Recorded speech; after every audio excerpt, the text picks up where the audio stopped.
Hours ட்ரேடிங்கை தவிர்ப்பதற்காக நேரடியாக போனால் அது பாதிப்பு ஏற்படும் அப்படின்னுக்காக அவங்க சட்டமன்ற உறுப்பினர் பதவியை ராஜினாமா செய்யிட்டு தாவேக்கால சேர்றாங்க. இதுக்கு ஒரு முற்றுப்புள்ளி வைக்கணும். தாவேக அரசுக்கு புகழ்பாடும் புலவராக வைகோ மாறிவிட்டார் அப்படின்னு ஒரு விமர்சனத்தை முன்வைக்கிறீங்க. ஏன் இந்த காட்டமான விமர்சனம்? விஜய் அவர்கள் தன்னுடைய வாழ்நாளில் தமிழ்நாட்டு மக்களுக்கு அர்ப்பணித்த சாதனைகள் இதையெல்லாம் அவர் மக்கள் மத்தியில் அவருடைய புகழை எடுத்து சொல்றதுனால அவர் புகழ்பாடி என்று சொல்லுகிறார். ஸோ இப்படியான ஒரு மாற்றம் தமிழகத்தில் ஏற்படும், மக்கள் இப்படி ஒரு முடிவை தேர்ந்தெடுப்பாங்க அப்படின்னு எதிர்பார்த்தீங்களா? இது மாதிரி ஒரு விபத்து நடக்கும்னு நினைக்கல. விபத்தா? ஆனால் சர்வரோக நிவாரணம் பார்த்துருப்பீங்க. தலைவலி இருந்தால் கால் வலியா மூட்டு வலியா விளம்பரம் வரும். அந்த மாதிரி விஜய் விஜய் விஜய்ன்னு சொல்லி இத்தனை வருஷமா அரசியல் இருக்கீங்க, உங்களுக்கு கிடைக்காத இந்த வெற்றி அவருக்கு கிடைச்சிருக்கு அப்படின்னா அப்ப நீங்க எந்த இடத்துல தவறி இருக்கீங்கன்னு நினைக்கிறீங்க? எத்தனையோ பேர் கலப்படம் செய்து கோடீஸ்வரன் ஆகிறாங்க, கள்ளக்கடத்தல் பண்ணியும் கோடீஸ்வரன் ஆகிறாங்க. அதெல்லாம் ஒரு முன்னுதாரணமாக எடுத்துக்கொள்ள முடியுமா? நாங்கள் நேர்மையாக அரசியல் செய்வோம். இது வரைக்கும் அவங்களுடைய ஆட்சி எப்படி நடந்துட்டு இருக்கு? இல்லை, அது சொல்லும்படியா இல்லை. அவங்க தொடர்ந்து ஒரு சாதிக்கான கட்சியாகவும் ஒரு சாதிக்கான ஆட்சியாகவும் தான் முன்னிட்டு விரும்புகிறாங்க. ஒரு சாதிக்கான கட்சியாக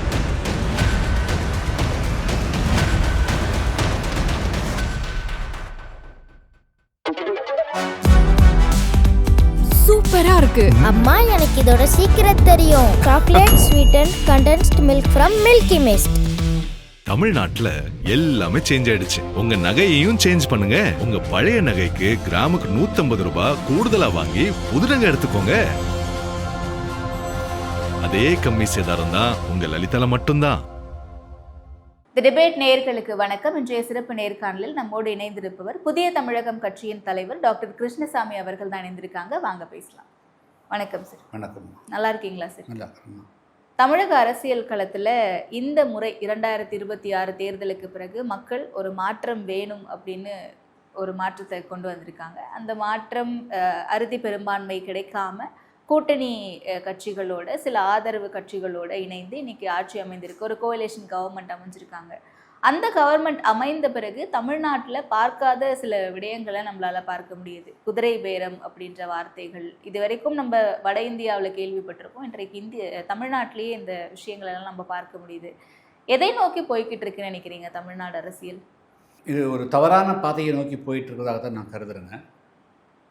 நீங்கள் சரியாக சொன்ன மாதிரி தமிழ்நாட்டில் குதிரை பேரம்ங்கிறதெல்லாம் அண்மையில் நம்ம கேள்விப்படாத விஷயங்கள். அதுக்குண்டான சூழ்நிலைகளும் அமைஞ்சிருந்தாலும் கூட யாருமே அது மாதிரி செய்யலை. குறிப்பாக அம்மையார் ஜெயலலிதா அவருடைய மறைவுக்கு பிறகு அதிமுகவிலும் கூட பிளவுகள் ஏற்பட்டது, பல மாற்றங்கள் ஏற்பட்டது. ஓபிஎஸ்ஸா இபிஎஸ்ஸா யார் அப்படிங்கிற பிரச்சனைலாம் வந்தது. அப்பொழுதும் கூட யாரும் எதிர்கட்சியாக இருந்தவர்கள் வலுவாக இருந்தாலும் கூட இந்த மாதிரி தமிழ்நாட்டில் இப்பொழுது நடப்பதை போல சரி இந்த சந்தர்ப்பம், எனவே அதிமுக உடைச்சு கொண்டு ஆட்சி அமைச்சிடலாம் அப்படிங்கிற மாதிரியெல்லாம் அந்த மாதிரி எந்த விதமான நிகழ்வுகளும் நடக்கலை. ஸோ ஆனால் இப்பொழுது விஜய் அவர்கள் 2026 சட்டமன்ற தேர்தலில் 107 இடங்களை வெற்றி பெற்று வந்த பிறகு சில கட்சிகள் வாலண்டியராக ஆதரவு கொடுத்தாங்க.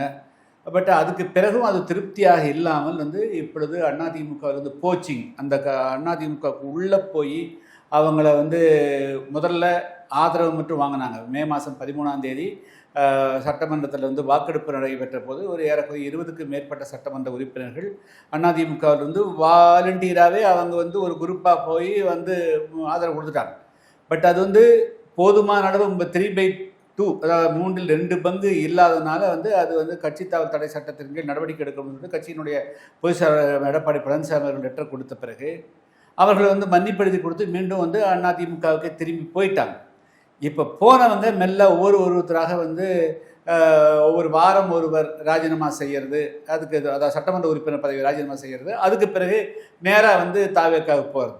ஸோ இது குதிரை பேரத்தை அல்லது இது மாதிரி ஹார்ஸ் ட்ரேடிங்கை தவிர்ப்பதற்காக அந்த குற்றச்சாட்டு இருந்தால் கட்சி தாவல் தடை சட்டத்தை எப்படியாவது எதிர்கொள்ளணுங்கிறதுக்காக இது ஒரு மறைமுகமாக வேறொரு மாற்று வழியை கண்டுபிடித்து தான் இவங்க நேரடியாக போனால் அது பாதிப்பு ஏற்படும் அப்படின்னுக்காக அவங்க சட்டமன்ற உறுப்பினர் பதவியை ராஜினாமா செய்யிட்டு தாவேக்கால சேர்றாங்க. இதெல்லாம் ஒரு ஆரோக்கியமான ஜனநாயக அமைப்பு முறைக்கு சரியானது அல்ல. ஏன்னா ஒரு ஆட்சி நடக்கிற போது அது நிலையான ஆட்சியாக இருக்கணும். அதை விட இந்த ஆட்சி எந்த லட்சியத்தை சொல்லி எந்த நோக்கத்தை சொல்லி ஆட்சிக்கு வந்திருக்காங்களோ அதை நிறைவேற்றக்கூடிய வகையில் அவங்க நடவடிக்கை எடுக்கணும். நான் வந்து எல்லா விதத்துலேயும் வந்து தூய ஆட்சியை கொடுப்பேன். அதாவது இன்னும் சொல்ல போனால் இது வந்து தீய ஆட்சி, அதாவது வந்து திமுக ஆட்சி தீய ஆட்சின்னு சொல்லிட்டு அவங்க திமுக மட்டுமல்ல அவரோடு சேர்ந்தவர்கள் அனைவரையுமே விமர்சனம். அவர்களும் இப்பொழுது வந்து பார்த்தீங்கன்னா கம்யூனிஸ்ட் கட்சிகள் வந்து விமர்சனம் பண்ணாங்க. அதே போல் வந்து மதிமுகவும் வந்து மதிமுக கட்சியும் வந்து தவிர்க்க விமர்சனம் பண்ணாங்க, விடுதலை சிறுத்தைகள் பண்ணாங்க, எல்லா கட்சிகளுமே விமர்சனம் செஞ்சாங்க. இப்போ வந்து யாரெல்லாம் இவர்களை விமர்சனம் செஞ்சாங்களோ, யாரெல்லாம் இவர்கள் கூடாது, இவர் ஆர்எஸ்னுடைய பிள்ளைகள் என்று விமர்சனம் செஞ்சாங்களோ, அவங்களுடைய செல்வாக்கை பெற்று அமைந்தது மட்டுமல்ல, இப்பொழுது வந்து ஒரு வெற்றி வாய்ப்பை இழந்து ஆட்சி அமைக்க முடியாமல் இருக்கிற போது அந்த கட்சியை உடைப்பதற்கு முடிவு செய்து ஒவ்வொருத்தராக அந்த கட்சியிலிருந்து எடுக்கக்கூடிய போக்குகள் வந்து இது வந்து ஜனநாயகத்துக்கு உகந்ததில்லை. இது வந்து ஒரு தவறான முன்னுதாரணமாக போய்விடும். அப்படிங்கிறதுனால தான் இதுக்கு வந்து ஒரு முற்றுப்புள்ளி வைக்கணும். எனவே வந்து இப்போ வந்து இவங்க கட்சி தாவல் தடை சட்டத்தை வந்து பைபாஸ் பண்ணுறது தான் அவங்களுடைய நோக்கமாக இருக்குது. அப்போ அதுக்கு வந்து இந்த கட்சி தாவல் தடை சட்டத்தில் வந்து ஒரு மாற்றம் கொண்டு வந்து விட்டால் அப்போ இவர்களால் வந்து இப்படி எளிதாக வந்து ஏப்ரல் மாதம் 23ஆம் தேர்தல் வந்து மே மாதம் 4ஆம் தேதி வாக்கெண்ணி முடிஞ்ச பிறகு எளிதாக ஒரு கட்சியிலிருந்து ஒரு கட்சிக்கு போகக்கூடிய நிலை வராது. ஏன்னா அது வந்து பாதிக்கப்படக்கூடிய அல்டிமேட்டாக மக்கள் தான். ஏன்னா மக்களுக்கு பதிலாக அதே வரும் பொதுமக்களுடைய பணம், வரி பணம் வீணடிக்கப்படும். இப்படி இவர்களுடைய அரசியல் விளையாட்டுக்காக ஒட்டுமொத்த மக்களுடைய பணத்தை எப்படி வீணடிக்க முடியும்? அதனால் இதுக்கு ஒரு தீர்வு காணணும், இதுக்கு ஒரு முற்றுப்புள்ளி வைக்கணும். இது குறித்து வந்து ஆளுநர் அவர்கள் ஒரு சரியான நடவடிக்கை எடுக்கணும். அதுவரையிலும் இந்த தமிழ்நாட்டில் வந்து இப்பொழுது 6 இடங்களுக்கு தேர்தல் நடத்துவதற்காக இருக்குது. அதை வந்து அந்த இடங்கள் வந்து தேர்தல் நடத்தக்கூடாது என்று தேர்தல் ஆணையத்துக்கு வந்து ஆளுநர் அவர்கள் கடிதம் எழுதணும் அப்படிங்கிறது தான் நான் வந்து ஆளுநருக்கு அளித்த மனுவில் நான் கொடுத்துருக்கிறேன். 2 விஷயம் சொன்னீங்க சார். ஒன்று கட்சி தாவறது அப்படிங்கிறது, ஆன்டி டிஃபெக்ஷன் லா, கட்சி தாவல் தடை சட்டம், அது ஓகே. கட்சி தாவறது மட்டும் இல்லாம கூட்டணி கட்சிகளுடைய ஆதரவு விமர்சனம் செய்து கூட்டணி கட்சிகள் விஜய்க்கே திரும்பவும் ஆதரவு நேர் எதிர்முகம் சொல்லிட்டு நேர், அதாவது விஜய் அவர்கள் தன்னுடைய பரப்புரையில் விக்கிரவாண்டியில் முதல் மாநாட்டில் மட்டும் சரி, அது தொடர்ச்சியாக செஞ்சது சரி, திமுகவை தான் அவருடைய டார்கெட்டாக இருந்தது ஆச்சுங்களா. மிக முக்கியமாக வந்து பிஜேபியும், மிக முக்கியமாக தமிழ்நாட்டு பிஜேபி முதல்ல சொல்லிட்டு இருந்தார், திமுகவும் பிஜேபின்னு சொன்னார். அதுக்கு பிறகு தேர்தல் நெருங்க பிஜேபி விட்டார், திமுக மட்டுமே டார்கெட் பண்ணார். திமுக மட்டும் அவருடைய கூட்டணி கட்சிகள் தோற்கடிக்கிறதா தன்னுடைய தலையாய நாக்கமாக சொன்னார்.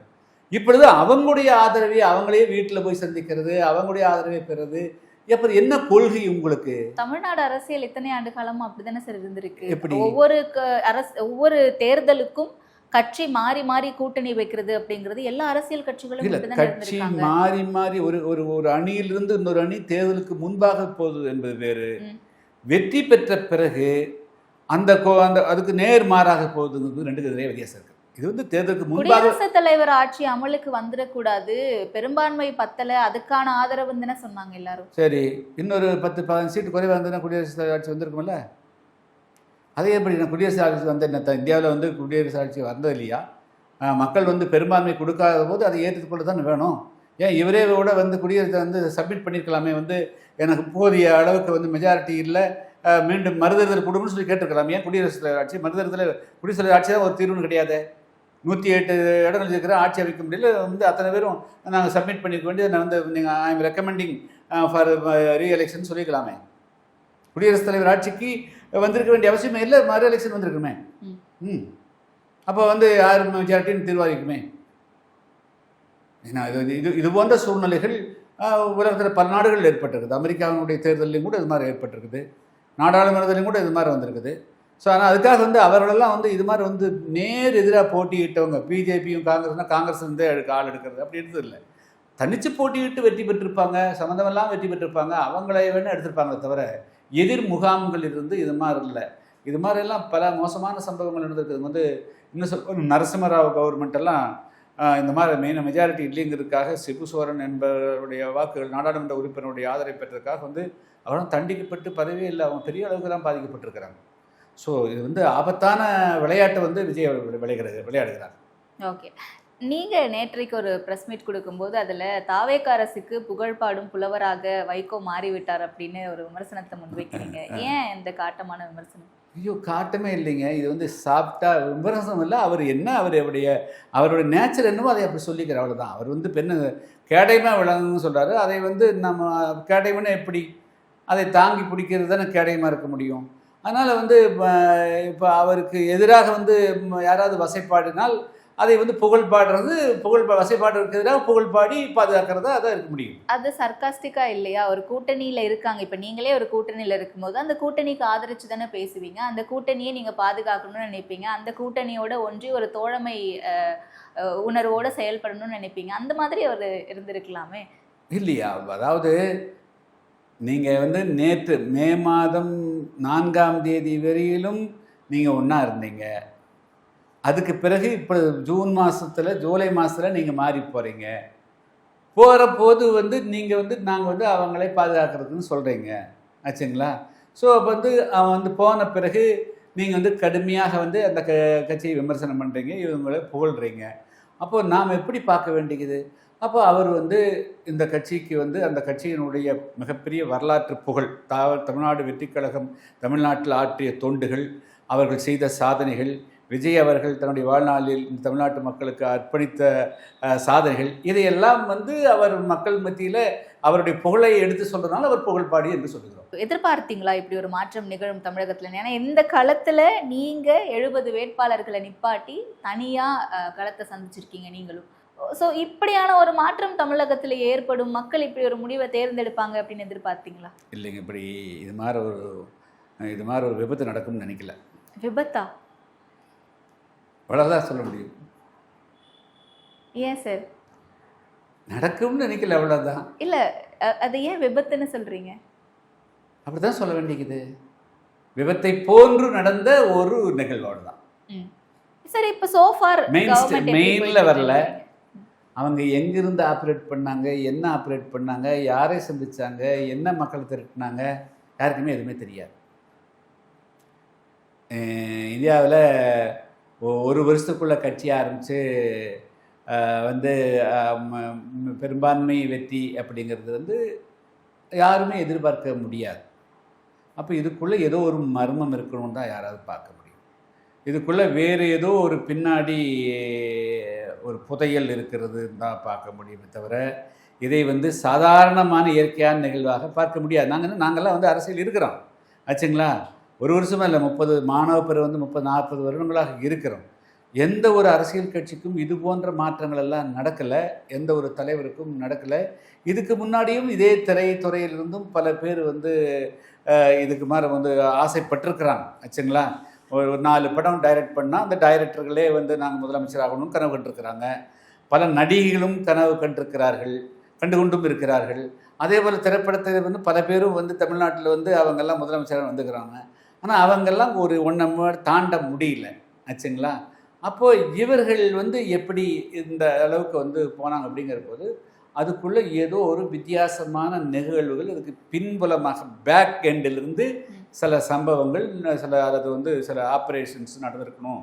அப்படிங்கிறதுனால தான் இதை வந்து ஒரு விபத்தாகவோ அன்எக்ஸ்பெக்டடாக ஆக்சிடென்டலி அப்படிங்கிறத பார்க்க வேண்டியது. ஓகே, அப்போ உங்களுடைய அனுபவத்தில் உங்களால் கெஸ் பண்ண முடியலையா இந்த இடத்துல இந்த ஆக்சிடெண்ட் நடந்திருக்கும், ஆக்சிடென்டலி இது நடந்தது அப்படின்னு சொல்லிட்டு? ஆனால் இப்போ நிறைய வியூகங்கள்லாம் சொல்கிறாங்கல்ல, பின்னாடி ஆர்எஸ்எஸ் இயக்குறாங்க தாவேக்காவை, பாஜகவினுடைய பி டீமாக இருப்பாங்களோ, அண்ணாமலையை இன்னைக்கு இறக்கி விட்டு விஜய் அவர்களோட ஆதரவா இல்லை அவங்களுக்கு அனுபவம் பத்தாது, அவங்களுக்கு நம்ம தான் சொல்லி கொடுக்கணும் அப்படின்ற அளவுக்கு பேசுறதுக்கு இது பின்னாடி ஃபுல்லாகவே பாஜகவுடைய டீம் வேறு மாதிரியே பார்க்குறது. பொது வாழ்வில் வந்து பெரிய அளவுக்கு வந்து அறிமுகம் இல்லாமல் திரையை மட்டுமே பின்பலமாக வைத்து கொண்டு பல வருடங்கள் வந்து இன்னும் சொல்லப்போனால் பப்ளிக்கோட அக்சஸே கிடையாது, பொதுமக்களோட அக்சஸே கிடையாது, அப்ரோச்சே பண்ண முடியாது. அப்படித்தான் இருந்தவர். திடீரென்று அவர் வந்து தமிழ்நாட்டு மக்கள் மனதில் திணிக்கப்படுகிறார், மக்கள் மத்தியில் திணிக்கப்படுகிறார். அதுவும் குறிப்பாக வந்து வல்னரபிள் செக்ஷன், எந்த செக்ஷனுக்கு வந்து தமிழ்நாட்டினுடைய வரலாறு தெரியாதோ, தமிழ்நாட்டுடைய சோஷியோ பொலிட்டிக்கல் எக்கனாமிக் சமூக அரசியல் தளத்தை பற்றி ஒரு சின்ன இது கூட தெரியாதோ, வெறும் செல்ஃபோன் மட்டுமே உலகம் என்று எந்த செக்ஷன் நம்பிக்கொண்டிருக்குது கையில் இருக்குதோ, அது மாதிரி ஒரு 18லேருந்து 20-25 வயசுக்கு உட்பட்ட அந்த குரூப்பை மட்டுமே டார்கெட் பண்ணி அவங்களுடைய மூளையெல்லாம் ஏற்கனவே இருந்ததெல்லாம் எடுத்துகிட்டு ஃபுல்லாக கம்ப்ளீட்டாக ஒரு பிரெயின் வாஷ் பண்ணி 1 வருஷம் 2 வருஷமாக எல்லாமே சர்வரோக நிவாரணம் பார்த்துருப்பீங்க. தலைவலி இருந்தால் கால் வலியா, மூட்டு வலியா, அந்த வலியா எல்லாமே அனாசின்னு ஒரு விளம்பரம் வரும். அந்த மாதிரி விஜய் விஜய் விஜய்ன்னு சொல்லி அப்படி வந்து மக்கள் மத்தியில் புகுத்தி அந்த மாதிரி ஒரு பிம்பம் இல்லூஷன், ஒரு வந்து இல்லூஷன்னா வந்து உங்களுக்கு தெரியும், சிறுசாக்கிறது பெருசாக காட்டுவாங்க. அந்த மாதிரி ஒரு பிம்பத்தை உருவாக்கி கட்டி அமைச்சு கொண்டு வந்து நிறுத்தி அதை ஓட்டாக மாற்றிட்டாங்க. அதான் 35% விழுக்காடு சார், 35% வாக்குகள் இருக்குது. அதில் நீங்கள் சொன்ன அந்த 18 to 25 இயர்ஸ் மட்டும் இருப்பாங்களா அப்படிங்கிறது ஒரு கேள்விக்குறி. அதை தாண்டி அவர் போகக்கூடிய மேடைகள்லையும் பிரச்சாரங்கள்லையும் நம்மளால் வந்து பெண்களை கொஞ்சம் முதியவர்களையும் பார்க்க முடியுதுல்ல. என் புள்ள வந்திருக்காங்க, என் பேரன் வந்திருக்காங்க அப்படின்ட்டு. நான் ஒவ்வொரு வீட்லேயும் இருக்கேன்னு தானே சொல்கிறார் அவர். எப்படி போனார்? திரைத்துறை மூலமா. அதான் அது அவரும் சொல்கிறாரு. அது திரைத்துறை மூலமாக வந்து திரைத்துறை மூலம் மற்றும் சமூக வலைத்தளம் என்ற ஒரு மிகப்பெரிய ஒரு சமூக கேடான ஒரு அந்த அந்த அந்த அது மூலமாக வந்து உள்ளே நுழைஞ்சிக்கிறாங்க. அதை திணிக்கப்பட்டிருக்கான்னு சொல்கிறோம். அச்சா, தமிழ்நாடு எத்தனை பப்ளிக் மீட்டிங் அட்டன் பண்ணார் அவர்? 2 மாநாடு போட்டாங்க. 2 மாநாடு போட்டாங்க. விக்கிரவாண்டி ஒன்று, மதுரை மாநாடு ஒன்று, அது மாதிரி சேலம் ஒன்றும், அது மாதிரி ஒரு 5-6 பொதுக்கூட்டம், 4-5 பொதுக்கூட்டம். தமிழ்நாட்டில் 32-33 மாவட்டங்கள் இருக்குது ஆச்சுங்களா. 33னா 4 மாவட்டங்கள் போட்டால் எப்படி வந்து மக்கள் மத்தியில் போக முடியும்? அப்போ எப்படி எந்த ரூட்டில் போனாங்க, எப்படி கொண்டு போனாங்க, எதை முன்னிறுத்தினாங்க, எதற்காக வந்து விஜய்க்கு ஓட்டு போட வேண்டும் என்பதற்கு உண்டான கருத்து என்ன கருத்து கொண்டு கொடுத்தாங்க? அதெல்லாம் ஒன்றுமே இல்லை. விஜய் என்ற ஒரு ஆளை மட்டுமே நம்புங்க அப்படிங்கிற கருத்து திணிக்கப்பட்டது. அதை இளைஞர்கள் தமிழ்நாட்டில் ஏதோ தாங்கள் விரும்பிய ஒருவர் வந்து ஒரு பதவிக்கு வர்றாரு அப்படிங்கிற அந்த மயக்கத்தில் போடப்பட்ட ஓட்டுக்கள் தானே தவிர தமிழ்நாட்டில் பெரிய தலைகள் பாலாரும் தேனாரும் ஓடும் என்ற நம்பிக்கையில் போடப்பட்ட ஓட்டுக்கள் அல்ல. இத்தனை வருஷமா அரசியல்ல இருக்கீங்க, ஒரு மூத்த அரசியல்வாதி, நீண்ட கால அனுபவம் இருக்கு. உங்களுக்கு கிடைக்காத இந்த வெற்றி இப்ப சமீபத்துல 2 ஆண்டுகள்ல மட்டும்தான் ஆகுது கட்சி ஆரம்பிச்சு, அவருக்கு கிடைச்சிருக்கு அப்படின்னா அப்ப நீங்க எந்த இடத்துல தவறி இருக்கீங்கன்னு நினைக்கிறீங்க? இந்த மக்களுக்கு என்ன மாதிரியான விஷயங்களை உங்களை போன்ற மூத்த அரசியல்வாதிகள் கொண்டு போய் சேர்க்க தவறி இருக்கீங்க? எத்தனையோ பேர் வந்து கலப்படம் செய்து கோடீஸ்வரன் ஆகிறாங்க, கள்ளக்கடத்தல் பண்ணி கோடீஸ்வரன் ஆகிறாங்க ஆச்சுங்களா. ஸ்டாம்ப் பேப்பரும் கூட தப்பாக அடித்து ஆகிறாங்க, ஆன்லைனில் மோசடி செஞ்சு ஆகிறாங்க ஆச்சுங்களா. அதெல்லாம் ஒரு முன்னுதாரணமாக எடுத்துக்கொள்ள முடியுமா? நாங்கள் வந்து நேர்மையாக அரசியல் சார், எங்களுக்கு எந்த விதமான வெளிச்சமும் கிடையாது ஆச்சா. நாங்கள் வந்து ஒரு உண்மையாக வந்து மக்களுக்கு போராடுகின்ற பொழுது அந்த போராட்டத்தினுடைய உண்மை தன்மையை விளக்கிறதுக்கு எங்களுக்கு வந்து பல மாதங்கள் ஆகி போயிடும் ஆச்சுங்களா. ஒரு மாநாடு நடத்துகிறோம்னு சொன்னால், அந்த மாநாடு நடத்துகிறோங்கிறது மதுரையில் மாநாடு என்று சொன்னால் நாங்கள் வந்து எல்லா மாவட்டத்துக்கும் போய் நான் மாநாடு நடத்துகிறேன்னு சொன்னால் தான் அந்த செய்தியை வந்து போகும். நான் சென்னையிலேருந்து மாநாடு நடத்துகிறேன்னா எந்த பத்திரிகை எதுலேயும் வராது. ஸோ அப்போ வந்து நாங்கள் வந்து 4-4-8 என்ற அடிப்படையில் உண்மையான மக்களுடைய பிரச்சனைகளுக்காக அதில் பிரதிபலனை எதுவும் எதிர்பார்ப்பாங்க. நாளைக்கு ஓட்டு கிடைக்கும், அதில் சட்டமன்ற உறுப்பினராகலாம், நாடாளுமன்ற உறுப்பினராகலாம் என்று எதையும் எதிர்பார்க்காம மக்களுக்கு தொண்டாற்றுவதற்காக நாங்கள் பொதுவாழ்வுக்கு வந்திருக்கிறோம். அந்த அடிப்படையில் அந்த லட்சியத்தில் மட்டுமே நாங்கள் பாடுபடுறோம். அதனால் வந்து அது வந்து நாங்கள் வந்து சில பாடுபட்டு போவோம். அது வந்து எங்களுக்கு ஓட்டாக மாறும். ஓட்டாக மாற்றுறதுக்கு உண்டான எந்த முயற்சியும் எடுக்க மாட்டோம். நாங்கள் வந்து அதை பற்றி கவலை இல்லை. நாங்கள் சமுதாயத்துக்கு தொண்டாற்றணுங்கிற அந்த லட்சியத்தோடு வந்திருக்கிறோம். அதை மட்டுமே பார்த்துட்டு போயிட்டுருக்குறோம். அது நாளைக்கு ஓட்டாக மாறுமா இல்லையா அப்படிங்கிறத பற்றியெல்லாம் நாங்கள் கவலைப்படுறது இல்லை. அதுக்கான எந்த விதமான வியூங்களும் நான் வகுக்கிறதே இல்லை. ஆனால் இப்பொழுது நடந்திருக்கக்கூடிய இந்த தேர்தலை பொறுத்த மட்டிலும் எதுவுமே செய்ய வேண்டிய அவசியம் இல்லை. ஒரு தன்னுடைய ரசிகர் கூட்டத்தை வாக்காளர்களாக மாற்றி, அதாவது வந்து அவங்களுக்கு வந்து ஒரு தவறான நம்பிக்கை கொடுக்கப்பட்டு, ஏதோ தமிழ்நாட்டில் ஒரு மிகப்பெரிய மாற்றம் ஏற்பட போகிறது என்ற ஒரு நம்பிக்கை தவறுதலாக கொடுக்கப்பட்டு, தவறான கருத்துக்கள் புகுத்தப்பட்டு அவங்க வந்து மக்கள் மத்தியில் ஓட்டு வாங்கிக்கிறாங்க. நாங்கள் அப்படியெல்லாம் பேச முடியாது. ஏன்னா மக்களை நேரடியாக சந்திக்கக்கூடியவர்கள். நாளைக்கு வந்து நான் கிராமத்துக்கு போகும்போது, சார் அன்றைக்கி என்ன சொன்னீங்க, இன்றைக்கி ஒன்று சொல்கிறீங்கன்னு கேட்பாங்க. ஆச்சா, நாங்கள் வந்து என்ன இருக்குதோ அதைத்தான் செய்ய முடியும். ஆனால் மக்கள் மத்தியில் விலகி கதவை பூட்டிகிட்டு இருக்கக்கூடியவங்க கிடையாது. ஆச்சா, ஒரு சம்பவம் நடந்ததுன்னா நாங்கள் போக முடியாது. சம்பவத்தோடு கடைசி வரை நாங்கள் இருக்கணும். ஒரு சம்பவம் நடந்துச்சுன்னா அந்த சம்பவத்தோடு பயணிக்கணும். இப்போ வந்து நாங்கள் மாஞ்சோலையில் தேயிலை தோட்ட தொழிலாளர்களுக்காக வந்து 1999 ஜூலை மாதம் 23 போராட்டம் நடத்தினோம். 17 பேர் இறந்தாங்க. அதை வந்து இறந்து அவங்களை வந்து வச்சுட்டு நாங்கள் வந்து சிபிஐ விசாரணை வேணும் அப்படிங்க 1 வாரம் போராடி சத்திய உயர்நீதிமன்றம் போய் சுப்ரீம் கோர்ட்டுக்கு போக வரலும் அவங்களோட நின்று தான் போராடணும், விட்டு போட்டு போடல ஆச்சுங்களா. ஆனால் மற்றவங்களாம் எப்படி ஒரு சம்பவம் நடந்தால் அந்த சம்பவத்தில் கண்ணு காணாமல் போனால் அதுக்கு வந்து அதை பற்றியே பேச மறுக்கிறாங்க. ஸோ இதெல்லாம் வந்து ஒப்பிடவே முடியாது. நாங்கள்லாம் வந்து இந்த இந்த சமுதாயத்துக்காக நேர்மையாக பாடுபட வேண்டும் என்பதற்காக வாழ்க்கையை அர்ப்பணித்து போடுறோம். எங்களுக்கு பின்னாடி எந்த விதமான செல்வ ஊடக பலமோ அல்லது வந்து வேறு செல்வாக்களோ எதுவுமே கிடையாது. பின்னாடி வந்து இயக்குவதற்கு வேறு யாருமே கிடையாது. நாங்களாக இருந்து செய்கிறோம். மக்களுக்கு வந்து நேர்மையாகவும் உண்மையாகவும் எல்லாவற்றுமே 100க்கு 100 வந்து வெளிப்படைத்தன்மையோடு செயல்படுறோம். அதனால் வந்து எங்களுடைய வளர்ச்சி அப்படிங்கிறது வந்து இது மாதிரி வந்து அது சட்டமன்ற உறுப்பினராகவோ நாடாளுமன்ற உறுப்பினராக அமைச்சர்களாகவோ தெரியாது. இதுதான் நிலைச்சி நிற்கும். காலகாலத்துக்கு பேசக்கூடிய செயல்களாக இருக்குமே தவிர இது வந்து இடைக்காலத்தில் பெறக்கூடிய வெற்றி, இந்த வெற்றிகளை எல்லாம் வந்து கணக்கிலே கொள்ளக்கூடாதுங்கிறது என்னுடைய பார்வை. மக்களை விழிப்புணர்வு படுத்த வேண்டிய இடத்துல, ஏன்னா நீங்கள் வல்னரபிளான செக்ஷனை தான் வந்து இவங்க பிடிச்சிருக்காங்க, செல்ஃபோனை பயன்படுத்தக்கூடிய அதிகமாக பயன்படுத்தி ரீல்ஸ் முகத்தில் இருக்கக்கூடிய அவங்கள பிடிச்சிருக்காங்கன்னு பேப்பர் கூட படிக்கிறது இல்லை அவங்க. ஸோ அப்போ அந்த வல்னரபிள் பேப்பர் 4 வரி கூட படிக்கணும். செல்ஃபோனில் இன்ஸ்டாகிராமில் ஒரு 30 செகண்டை தவிர வேறு எதுவும் பார்க்க தெரியாது. ஃபேஸ்புக்கில் நாங்கள் போடுறது வந்து நான் பக்கமாக எழுத ஒவ்வொன்றும் அதையும் கூட பார்க்க வந்து தள்ளி விட்டு போட்டு பாருங்க.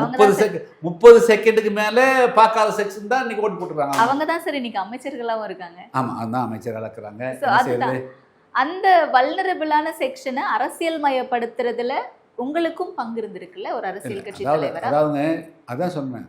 ஒரு செக்ஷன் வந்து தமிழ்நாட்டில் இந்தியா ஃபுல்லாகவே இளைஞர்கள் அந்த மாதிரி வந்து நவீன கால ஊடகங்களுடைய சமூக வலைத்தளங்களுக்கு அடிக்ஷன் ஆகிட்டாங்க. அதனால தான் பல நாடுகளில் வந்து இப்போ தடை பண்ணுறாங்க. சைனாவிலையெல்லாம் அந்த மாதிரி சமூக வலைத்தளங்கள் எல்லாம் அவங்க விடுறதில்லை. ஸோ இது இந்தியாவில் வந்து சமூக வலைத்தளங்கள் வந்து தடை செய்யப்பட்டிருந்தால் இந்த நிலையில் வந்திருக்காது. ஆஸ்திரேலியாவில் 16 வயசு குழந்தைகளாம் பயன்படுத்துகிறதே கிடையாது. ஸோ இங்கே வந்து ஜனநாயகம் என்ற பெயரில் தாராளமாக வந்து சமூக வலைத்தளங்கள் வந்து விடப்பட்டதுனால அது மிஸ்யூஸ் பண்ணதுக்கு வாய்ப்பாக போச்சு. அதையே கரெக்டாக அவங்க வந்து கால்குலேட் பண்ணி இப்போ வந்து எதையை கொடுத்தால் போதை உருவாக்க முடியும். இப்போ வந்து உங்களுக்கு தெரியும், பல நேரங்களில் வந்து இப்போ ரயில்லாம் வந்து போகிற போதும் கூட வந்து பிஸ்கட் சாப்பிடுன்னு சொன்னாங்க. போதை பிஸ்கட்டை கொடுத்து திருடிட்டு போவாங்க. அந்த மாதிரி சமூக வலைத்தளங்கள் மூலமாக போதையை கொடுத்து திருடப்பட்ட வாக்குகள் தானே தவிர இது வேற நேர்மையான வாக்குகள் கிடையாது. அண்ட் இன்னொரு பக்கம் இந்த தேர்தலை நீங்க ஏன் தனியா சந்திக்கணும்ன்ற ஒரு கேள்வி இருக்குல்ல. ஏன் இந்த முடிவு எடுத்தீங்க? இது நாங்கள் வந்து முடிவு எடுக்கக்கூடியதுன்னா சூழ்நிலைகள் அப்படி அமைஞ்சது. நாங்கள் வந்து ஒரு 7-8 வருஷம் வந்து அதிமுகவோட பயணித்தோம். அதாவது தொடர்ந்து பயணிக்க வேண்டும் என்பது எங்களுடைய விருப்பமாக இருந்தது. ஆனால் அவர் வந்து எங்களுக்கு உண்டான எண்ணிக்கையும் கொடுக்க முன் வரல, நாங்கள் கேட்ட இடங்களையும் கொடுக்க முன் வரல. அப்போது எங்களுடைய சுயமரியாதைக்கு ஒரு கேள்விக்குறி வந்தது. அப்போ அதனால் வந்து நாம் அப்படியெல்லாம் விட்டு கொடுத்துட்டு போகணுங்கிற அவசியம் இல்லை. ஆச்சா, ஒரு முறையாவது இவர்களுக்கு வந்து பாடம் போட்டினா தான் சரி இருக்க முடியும். நம்மால் வந்து எவ்வளோ பெரிய பாதிப்பு அடைவார்கள் என்பதை அவர்கள் உணரணும் அப்படிங்கிறதுக்காகத்தான் நாங்கள் வந்து தனிச்சு போட்டிட்டோம். அதனுடைய விளைவாக இன்றைக்கி வந்து ஏறக்குறைய 15 மாவட்டத்தில் அதிமுக ஓரிரு இடங்களும் கூட வெற்றி பெற முடியல. புதிய தமிழகம் இருந்திருந்தால் இன்றைக்கி தமிழ்நாட்டினுடைய முடிவுகளே வேறு மாதிரி இருந்திருக்கும். இந்த மாதிரி வந்திருக்காது. இன்னும் அதிமுகவே இன்னும் 25 ஒரு 30 இடங்களுக்கு மேலே வந்து வெற்றி பெற்று வந்திருக்க முடியும். அவங்க ஒரு 70-80 சீட்டு வந்திருப்பாங்க. அப்போது ஆட்சி நிலைமைகளே வேறு மாதிரி இருக்கும்.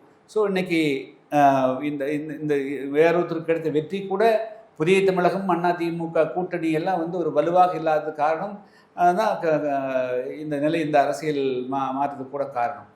அதனால் அதை உணர வைக்க வேண்டுங்கிறத எங்களுடைய நோக்கமாக இருந்தது. இப்போ அது அவங்க உணர்ந்திருப்பாங்கன்னு நினைக்கிறேன். இப்போ இந்த முடிவுகளுக்கு பிறகு திமுக அதிமுக இணைப்பு அப்படின்ற பேச்சுக்கள் நிறைய போய்கிட்டு இருக்கே சார். அதில் என்ன தவறு இருக்குது அப்படின்ற மாதிரி தான் சமீபத்தில் திமுகவில் இருந்தும் சரி அதிமுகவில் இருந்தும் சரி முக்கிய தலைவர்கள் முக்கிய நிர்வாகிகள் பேசும்போது நமக்கு புரிஞ்சுக்க முடியுது. உங்களுடைய பார்வை என்ன சார்? இல்லை, தமிழ்நாட்டில் ஒரு புதிய ஒரு அரசியல் சூழலை உருவாக்கிற வேற ஒரு ஃபோர்ஸ் வந்து எமர்ஜ் ஆகி வந்திருக்குது, ஆட்சியில் உட்காந்துக்கிறாங்க. அதனால் எதை பிரதான எதிரியாக கருத வேண்டி இருக்கும் அப்படிங்கிறதெல்லாம் வந்து எல்லாருமே ஆய்வு பண்ணுவாங்கன்னு நினைக்கிறேன். அப்போ என்னெல்லாம் அதாவது காம்பினேஷன் பெர்முட்டேஷன் அப்படிங்கிற அந்த மாதிரிலாம் வந்து யாரோட சேர்ந்து எதை யாரை டார்கெட் பண்ணுறாங்க அப்படிங்கிறதெல்லாம் வந்து பொறுத்திருந்தான் பார்த்து சொல்ல முடியும். ஆனால் நிச்சயமாக எதிர்பாராத சில மாற்றங்கள் கூட நடக்க வேண்டியிருக்கும். அது மாதிரி சூழ்நிலைகள் தான் தமிழ்நாட்டில் இருக்குது. தாவேகா பற்றி பேசணும், அவங்களுடைய ஆட்சி எப்படி பிடிச்சாங்க அப்படிங்கிறத பற்றி பேசணும். இது வரைக்கும் அவங்களுடைய ஆட்சி எப்படி நடந்துட்டு இருக்கு நீங்கள் நினைக்கிறீங்க சார்? இல்லை, அது சொல்லும்படியா இல்லை. அவங்க வந்து தொடர்ந்து வந்து ஒரு சாதிக்கான கட்சியாகவும் ஒரு சாதிக்கான ஆட்சியாகவும் தான் முன்னிறுத்த விரும்புகிறாங்க. ஒரு சாதிக்கான கட்சியா? அது வந்து சார், தலித்துகளுக்கு வந்து நாங்கள் வந்து 6-8 அமைச்சர் கொடுத்துட்டோம். இன்னைக்கு நேற்று கூட பார்த்தீங்கன்னா என்னமோ ஒரு மணி, அதை ஒரு பேச்சாளர், மேடை பேச்சாளருக்கு வந்து அவருக்கு வந்து பாட புத்தக கழகத் தலைவர் பதவியெல்லாம் கொடுக்குறாங்க. டிஐபிஆர் தமிழ்நாட்டில் ஃப்யூச்சர் ஜெனரேஷன் எது கோடான கோடி இளைஞர்களுடைய எதிர்காலத்தை தீர்மானிக்கக்கூடிய கல்வி கழகத்துக்கு வந்து ஒரு சாதாரண மேடை பேச்சாளர் போடுறாங்க. அது வேறு. ஆனால் இருந்தாலும் கூட இந்த ஆட்சி என்ன செய்கிறாரு, சட்டமன்றத்திலேயே நாங்கள் வந்து 8 பேருக்கு வந்து தலித்துகளுக்கு வந்து ஆட்சி அதிகாரத்தில் பங்கு கொடுத்ததுன்னு சொல்கிறாரு. தலித்துகள்ங்கிறது வந்து அவருக்கு அந்த வார்த்தையே புரியல, அல்லது புரிஞ்சும் தவறுதலாக இப்படி தான் சொல்லுங்கன்னு சொல்கிறாங்கன்னு தெரியாது. தலித்துங்கிறது ஒரே கம்யூனிட்டி. எப்படி வந்து பிசிங்கிறது ஒரு கம்யூனிட்டியா, எம்பிசிங்கிறது ஒரு கம்யூனிட்டியா, எஃப்சிங்கிறது ஒரு ஜாதியா? இல்லை, அதுக்குள்ளே பல சமுதாயங்கள் இருக்குது. ஃபார்வேர்டுனா பிராமின்ஸ் ஃபார்வேர்டு, ரெட்டியார் ஃபார்வேர்டாக இருக்கிறாங்க, நாயக்கர் ஃபார்வேர்டாக இருப்பாங்க, பிள்ளைமார் ஃபார்வேர்டாக இருப்பாங்க. பிசின்னு எடுத்துட்டிங்கன்னா நாடார் இருக்கிறாங்க, முகதர் சமுதாய சார்ந்து இருக்கிறாங்க, விஸ்வகர்மா இருக்கிறாங்க, எம்பிசின்னா வன்னியர் இருக்கிறாங்க. அதே போல் எத்தனை பல சாதிகள் இருக்குது. அதே போல் ஷெட்யூல்டு காஸ்ட் அல்லது தலித்துன்னு சொன்னால், பட்டியல்னு சொன்னால் அதுக்குள்ளே 76 சாதிகள் இருக்குது. இப்போ வடக்கு மாவட்டத்தில் இருக்கக்கூடிய பறையர்னு அழைக்கப்படக்கூடிய ஆதிராவிடர்கள் வந்து வடக்கு மாவட்டத்தில் இருக்கிறாங்க. மத்தியிலும் தென் மாவட்டங்களிலும் தேவேந்திரோட வேளாளர் என்ற சமுதாயத்தை சேர்ந்துருக்கிறாங்க. மேற்கு மாவட்டங்களில் அறுதி இருக்கிறாங்க. இந்த 3 சமுதாயம் தான் பெரிய சமுதாயம். ஆனால் அவங்க கொடுத்துருக்கிற எல்லா பதவிகளுமே வந்து பறையர்னு அழைக்கப்படக்கூடிய வடக்கு மாவட்ட சேர்ந்தவங்க மட்டுமே தான் பதவி கொடுத்துக்கிறாங்க. அது எப்படி இந்த ஆட்சி ஒரு சாதிக்கு மட்டுமே அதிகமான பதவிகள் கொடுத்துட்டு அது வந்து எல்லோருக்குமான பதவி, எல்லோருக்குமான பங்களிப்பு, இது சமூக நீதி என்று சொன்னால் இதெல்லாம் வந்து எப்படி சரியாக இருக்க முடியும்? அதனால் வந்து அவங்க ஒரு சமுதாயத்தை மட்டுமே சார்ந்து போகக்கூடிய, அது அதை மட்டும் முன்னிலைப்படுத்தக்கூடிய ஒரு தவறான போக்கை கையாண்டு கொண்டிருக்கிறார். இல்லை, இத்தனை ஆண்டு காலமாக ஒடுக்கப்பட்ட மக்களுக்கான ரெப்ரசன்டேஷனை இன்றைக்கு என்னுடைய ஆட்சியில் நான் கொடுத்துருக்கேன் அப்படிங்கிறது வரவேற்கக்கூடிய ஒரு விஷயமா பார்த்து அது மட்டுமே சரியாக இருக்க முடியுமா? இல்லை, மற்றவங்களும் என்னாச்சு? இப்போ தென் மாவட்டத்துக்கும் தேவேந்திர வேளாளருக்கும் நீங்கள் வந்து சமமாக கொடுத்துருந்தீங்கன்னா அதில் சமமான ஆட்சியை இருக்க முடியும். ஒரு பட்டியலில் ஒரு சாதிக்கு மட்டும் கொடுத்து இன்னொரு சாதி கொடுக்கலன்னா அப்புறம் வந்து அது நீங்கள் அது வெறுப்பு பாலிடிக்ஸ் தானே வரும். அப்போ பாகுபாடு தானே காட்டுறீங்கன்னு அர்த்தம். பட்டியலத்துக்குள்ளே எல்லாருக்குமே ஈக்குவலாக 9 பேர் கொடுத்துக்கிட்டா 9 பேர் 3 கொடுத்துருந்தீங்கன்னா சரியாக வரும். ஒருத்தருக்கே 8 பேர் கொடுக்குற போது ஒன்றுக்கு 1 கொடுக்கலன்னா அப்போ அந்த சமுதாயம் வந்து புறக்கணிக்கப்படுதில்ல. அப்போ நீங்கள் சொல்லக்கூடிய புறக்கணிக்கப்பட்ட சமுதாயத்துக்கு எல்லாருக்கும் கொடுக்கலையே, ஒரு சாதி தானே கொடுக்குறீங்க. அதை எப்படி சமூக நீதினு சொல்ல முடியும்? ஒரு சாதிக்கான ஆட்சியாக இருக்க போதுன்னு இருக்குன்னு நீங்கள் சொல்கிறீங்க. ஆனால் பட்டியலின பழங்குடியின துறையை வந்து சமூக நீதித்துறை அப்படின்னு பெயர் மாற்றியிருக்காங்க. பேர் மாற்றினா பத்தாது, அதுக்குண்டான கண்டென்ட் இருக்கணும். வெறும் வந்து கவரிங் மட்டும் போட்டால் பத்தாதுங்க. பேக்கேஜ் நல்லா இருந்தால் பத்தாது, உள்ளுக்குள்ளே நல்ல பேக்கேஜ் செங்கல் வச்சு அனுப்புவாங்களா அந்த மாதிரி அனுப்பக்கூடாது. இப்போ வந்து நீங்கள் வந்து சமூக நீதித்துறைன்னு சொன்னால் அதுக்குள்ளே எல்லா இந்த பட்டியலத்துக்குள்ள இருக்கக்கூடிய எல்லா சமுதாயங்களுக்கும் சமமான வாய்ப்புகள் இருக்கணும். ஆனால் சமமான வாய்ப்பு இல்லை. அதில் இருக்கக்கூடிய ஒரு சாதிக்கு மட்டும்தான் அதிகமான பிரதிநிதித்துவம் கொடுக்குறாங்க. அதனால் பேர் மட்டும் சமூகத்துறைன்னு வச்சுட்டு அதுக்கு எதிராகத்தான் இவங்க நடந்துட்டு இருக்கிறாங்க. ஓகே, மக்கள் பிரச்சனைகளில் எப்படி இருக்காங்க சார் இந்த அரசு? சார், இன்னும் இந்த அரசு எப்போ செயல்படும் அப்படிங்கிறது பெரிய கேள்விக்குரிய. என்றைக்கு செயல்பாட்டுக்கு வருவாங்க, எப்போ மக்கள்கிட்ட இவங்க போவாங்க அப்படிங்கிறதே தெரியல. மக்கள்கிட்ட போன பிறகு தான் இவங்களுடைய செயல்பாடெல்லாம். சார், அமைச்சர்கள், எம்எல்ஏக்கள், கட்சியினர் உட்பட அங்கங்கே போய் ஆய்வுகள் மேற்கொள்கிறாங்க. அதெல்லாம் வீடியோக்கெல்லாம் ரீல்ஸாக வெளியே வருது. ரீல்ஸ் போடுற மீண்டும் அவங்க பழைய நினைப்படா பேராண்டிங்கிற மாதிரி பழசு அவங்க மறக்கவே இல்லை. இன்னும் அவங்க வந்து ரீல்ஸ் குரூப்புகளாக தான் இருக்கிறாங்க தவிர ஒரு ஆட்சி இருக்குது. 8 கோடி தமிழ் மக்களுக்கு வந்து பல்வேறு விதமான பிரச்சனைகளை தீர்க்க வேண்டிய பொறுப்பு இருக்கிறவங்க அந்த பொறுப்பை உணர்ந்து கடமையாற்றுவது என்பது ரீல்ஸ் போடுறதில்ல ஆச்சா. அதனால் வந்து அதான் ரீல்ஸ்லேயே இருக்கிறாங்க, ரியலுக்கு இன்னும் வரல. ரியலுக்கு வர்றதுன்னா மக்களுடைய பிரச்சனைகளை தாக்கணும். மக்களுடைய பிரச்சனைகள் மக்களுக்கும் இவங்களுக்கு தொடர்பற்று இவங்க ஒரு இடத்துல இருக்கிறாங்க, அங்கே இடத்துல இருக்கிறாங்க. ரியல் லைஃபுக்கு வரணும். ரியல் லைஃப் இன்னும் வந்து இவங்க வந்து அரசாங்கத்துடைய அங்கம், அது மிகப்பெரிய பொறுப்பு அப்படிங்கிறத யார் தமிழ்நாட்டு முதலமைச்சராகக்கூடிய அவங்கள்ட்ட கீழக்கூடிய அமைச்சர்லேருந்து சட்டமன்றத்திலிருந்து யாருமே இன்னும் அவங்களுடைய ரெஸ்பான்சிபிலிட்டி என்னங்கிறது இன்னும் அண்டர்ஸ்டாண்ட் பண்ணி செய்யலை. ஓகே, நிறைவான கேள்வி. இடைத்தேர்தல் வரப்போகுது அப்படின்ற பட்சத்தில், இடைத்தேர்தல் இப்போதைக்கு இல்லைன்னு சொல்லியிருக்காங்க, பட் இடைத்தேர்தல் வரும் கண்டிப்பாக. வரும்போது மக்கள் அந்த நேரத்தில் விழிப்புணர்வோடு செயல்படுவாங்களா? இந்த 2 மாத கால ஆட்சியோ இல்லை இடைத்தேர்தலுக்கு எத்தனை நாட்கள் இருக்கோ அந்த ஆட்சி, இந்த பீரியடில் நடந்த ஆட்சி காலத்தை வச்சு? நிச்சயமாக ரீல் மோகங்கள், சினிமா மோகத்திலிருந்து மக்கள் வந்து பெரிய அளவுக்கு விடுதலை பெறுவார்கள். அதாவது ஒரு 18-20% இளைஞர்களை தாண்டி ஒரு 15% பேர் வந்து பெண்கள் போட்டிருக்கிறாங்க, முதியோர் போட்டிருக்காங்க, விவசாயிகள் தொழில் எல்லாம் போட்டிருக்காங்க. எல்லாருமே they will revalued their value of the votes. தங்களுடைய நம்ம வந்து கடந்த தேர்தலில் எப்படி ஓட்டு போட்டோம், அது தவறாக போட்டோமோ, இது வந்து இந்த அரசு வந்து நம்ம எதிர்பார்த்த மாதிரி இல்லை, ஒன்றுமே நடக்கலை அப்படிங்கிற போது அவங்ககிட்ட வந்து நிச்சயமாக ஒரு மாற்றம் வரும் அப்படிங்கிறது தான் இன்று இருக்கக்கூடிய சூழல். எல்லா கேள்விகளுக்கும் தெளிவான நிறைவான பதில்களை கொடுத்தீங்க. என்ன நடக்கும் அப்படிங்கிறத நம்ம பொறுத்திருந்து பார்த்து அடுத்தடுத்த நேர்காணல விரிவாக பேசும். நேரத்திற்கு ரொம்ப நன்றி. தேங்க்யூ.